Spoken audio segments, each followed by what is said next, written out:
Hi everyone, সবাই কেমন আছেন?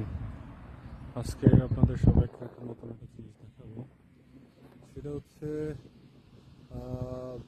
লন্ডনে। এখানে যদিও অনেক বাড়ি ঘর আছে, কিন্তু পুরো লন্ডন শহর জুড়েই আপনি যেখানেই যাবেন, সাউথ সাইড, কান্ট্রি সাইডে, সব জায়গায় এমন পায়রা দেখতে পাবেন। এবং এই পায়রাগুলো আর কি মানুষ পোষে না, বন্য প্রাণী হিসাবে, ঠিক আছে, বা এমনি গাছের এই এমন গাছের ডালে টালে আর কি বাসা বাঁধা করে থাকে। মানুষের বাড়িতে হচ্ছে বাসা ইয়ে করে থাকে। এই মানুষজনের খুব এদের কি ইয়ে করে, খাওয়ার দেয়, ইয়ে করে। সো এই পায়রা দেখে অনেকটা নিজের মনের কাছে এক ধরনের প্রশান্তি হয়, মনে হয়।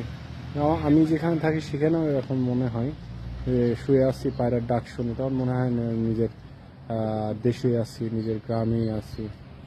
সেটা খুবই প্রশান্তিময় একটা বিষয়। ধন্যবাদ সবাইকে।